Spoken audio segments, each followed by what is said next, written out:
श्री सद्गुरुनाथ महाराज की जय। श्री परमात्मने नमः। श्री पुरुषोत्तमाय नमः। ओम नमो भगवते वासुदेवाय नमः। जय माता दी। आज ज्ञान की दुर्लभता इस विषय में किसी श्रद्धालु पुरुष के सामने भी वास्तविक दृष्टि से महापुरुषों के द्वारा यह कहना नहीं बन पड़ता कि हमको ज्ञान प्राप्त है, क्योंकि इन शब्दों में ज्ञान में दोष आता है। वास्तव में पूर्ण श्रद्धालु के लिए तो महापुरुष से ऐसा प्रश्न ही नहीं बनता है कि आप ज्ञानी हैं या नहीं। जहां ऐसा प्रश्न किया जाता है वहां श्रद्धा में त्रुटि ही समझनी चाहिए और महापुरुष से इस प्रकार का प्रश्न करने में प्रश्नकर्ता की कुछ हानि ही होती है।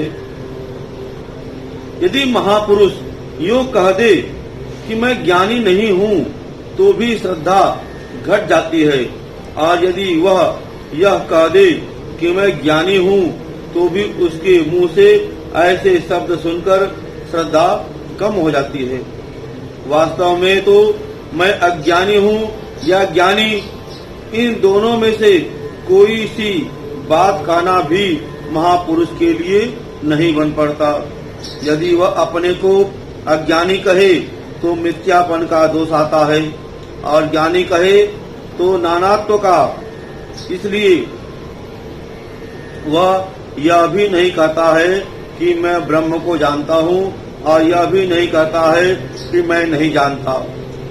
वह ब्रह्म को जानता है ऐसा भी उससे कहना नहीं बनता, परंतु वह नहीं जानता हो ऐसी बात भी नहीं है, क्योंकि हमारी श्रुति कहती है कि ना हम मन्ने सुवेदेति नूनम वेदेति वेद च यो नस्त वेद वेद तद्वेद नो न वेदेति वेद च यस्य मतम तस्य मतम मतम यस्य न वेद स अविज्ञातम विज्ञानताम विज्ञातम विज्ञानताम।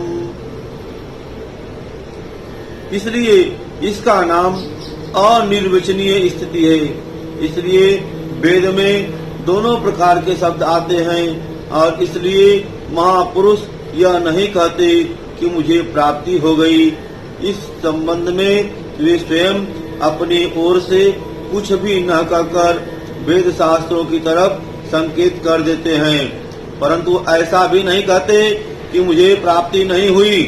ऐसा कहना तो उत्तम आचरण करने वाले आचार्य या नेता पुरुषों के लिए भी योग्य नहीं, क्योंकि इससे उनके अनुयायियों का ब्रह्म की प्राप्ति को अत्यंत कठिन मानकर निराश होना संभव है। जैसे यदि आज कोई परम सम्माननीय पुरुष कह दे कि मुझे प्राप्ति नहीं हुई है, मैं तो स्वयं प्राप्ति के लिए उत्सुक हूँ, तो ऐसा कहने से उसके अनुयायी गण या तो यह समझ बैठते हैं कि जब इनको ही प्राप्ति नहीं हुई तो हमको क्यों कर होगी, या यूँ समझ लेते हैं कि इतने अंश में सम्माननीय पुरुष के शब्द या तो अयथार्थ हैं या असली स्थिति को छिपाने वाले हैं, और इस प्रकार के दोषारोप से उन लोगों की श्रद्धा में कुछ कमी होना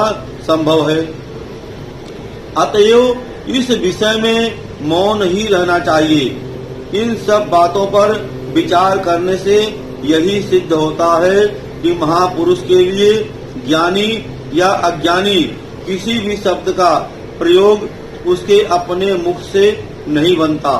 इतना होने पर भी महापुरुष यदि अज्ञानी साधक को समझाने के लिए उसे ज्ञानोपदेश करते समय उसी की भावना के अनुसार अपने में ज्ञानी की कल्पना कर अपने को ज्ञानी शब्द से संबोधित कर दे तो भी कोई हानि नहीं। वास्तव में उसका यूँ कहना भी उस साधक की दृष्टि में ही है और ऐसा कहना भी उसी साधक के सामने संभव है जो पूर्ण श्रद्धालु और परम विश्वासी हो। जो महापुरुष के शब्दों को सुनते हैं स्वयं वैसा बनता जाए और जिस स्थिति का वर्णन महापुरुष करते हो उसी स्थिति में स्थित हो जाए। इस पर ऐसा कहा जा सकता है कि श्रद्धा और विश्वास तो पूर्ण है परंतु वैसी स्थिति नहीं होती। इसके लिए वह बेचारा श्रद्धालु साधक क्या करे? यह ठीक है, परंतु साधक के लिए इतना तो परम आवश्यक है कि वह श्रवण के अनुसार ही एक ब्रह्म में विश्वासी होकर उसी की प्राप्ति के लिए पूरी तरह से तत्पर हो जाए। जब तक उसे प्राप्ति न हो तब तक वह उसके लिए परम व्याकुल रहे। जैसे किसी मनुष्य को एक जानकार के द्वारा उसके घर में गड़ा हुआ धन मालूम हो जाने पर वह उसे खोद कर निकालने के लिए व्याकुल होता है। यदि उस समय उसके पास बाहर के आदमी बैठे हुए हों तो वह सच्चे मन से यही चाहता है कि कब यह लोग हटें, कब मैं अकेला रहूं और कब उस गड़े हुए धन को निकालकर हस्तगत कर लूं। और इसी प्रकार जो साधक यह समझता है कि मेरे साधन में बाधा देने वाले आसक्ति और अज्ञान आदि दोष कब दूर हों और कब मैं अपने परम धन परमात्मा को प्राप्त करूं, जितनी ही देर होती है उतनी ही उसकी व्याकुलता और उत्कंठा उत्तरोत्तर प्रबल होती चली जाती है और वह उस विलंब को सहन नहीं कर सकता। यदि इस प्रकार के साधन के सामने महापुरुष स्पष्ट शब्दों में भी अपने को ज्ञानी स्वीकार कर ले तो भी कोई हानि नहीं होती, परंतु इससे नीची श्रेणी के साधक और अपूर्ण प्रेमियों के सामने यो कहने से उस महापुरुष की तो हानि नहीं होती, परंतु अनाधिकारी होने के कारण उन सुनने वालों के परम आर्थिक विषय में हानि होना संभव है। यदि यह बात सभी को स्पष्ट कहने की होती तो शास्त्रों में इसे परम गोपनीय न कहा जाता और केवल अधिकारी को ही कहनी चाहिए, ऐसी विधि न होती। कोई यह कहे कि महापुरुष की परीक्षा कैसे की जाए और यदि बिना परीक्षा के ही किसी अयोग्य व्यक्ति को गुरु या उपदेशक मान लिया जाए तो शास्त्रों में उससे उल्टी हानि होना कहा गया है। यह प्रश्न और शास्त्रों का कथन तो उचित ही है, परंतु जिसका संग करने से परमात्मा में उस महापुरुष में और शास्त्रों में श्रद्धा उत्पन्न हो जाए उसे गुरु या उपदेशक मानने में कोई हानि नहीं। यदि कोई पूर्ण न भी हो तो जहाँ तक उसकी गति है वहाँ तक तो वह पहुँचा ही सकता है। इस दृष्टि से महापुरुष की संगति करने वाले साधकों का संग भी उत्तम और लाभदायक है। आगे परमात्मा स्वयं उसे निभा लेते हैं। साधक की आवश्यकता है कि परमात्मा के परायण होने की, श्री परमात्मा की शरण लेने मात्र से ही सब कुछ हो सकता है। श्री भगवान ने कहा है, अनन्याश्चिन्तयन्तो माये जना परिपासते तेषां नित्याभियुक्तानां योगक्षेमं वहाम्यहम्।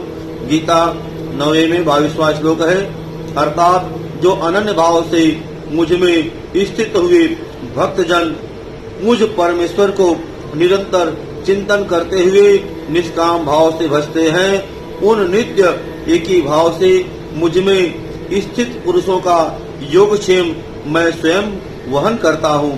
संसार में भी यही बात देखने में आती है कि यदि कोई किसी के परायण हो जाता है तो उसकी सारी संभाल वही रखता है।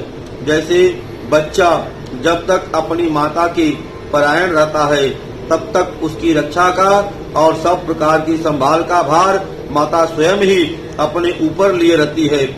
जब तक बालक बड़ा होकर स्वतंत्र नहीं होता तब तक माता पिता के प्रति उसकी परायणता रहती है, और जब तक परायणता रहती है तब तक माता पिता पर ही उसका सारा भार है। इसी प्रकार केवल एक परमात्मा की शरण लेने से ही सारे काम सिद्ध हो सकते हैं, परंतु शरण लेने का काम साधक का है। शरण होने के बाद तो प्रभु स्वयं उसका सारा भार संभाल लेते हैं। अतएव इस प्रकार प्रभु के प्रत्येक साधक को परमात्मा की शरण लेनी चाहिए। बोले श्री सद्गुरुनाथ महाराज की जय। धर्म की जय हो, अधर्म का नाश हो, प्राणियों में सद्भावना हो, विश्व का कल्याण हो। ओम काल हर कष्ट हर दुख हर हर महादेव की जय। बोल बजरंग बली की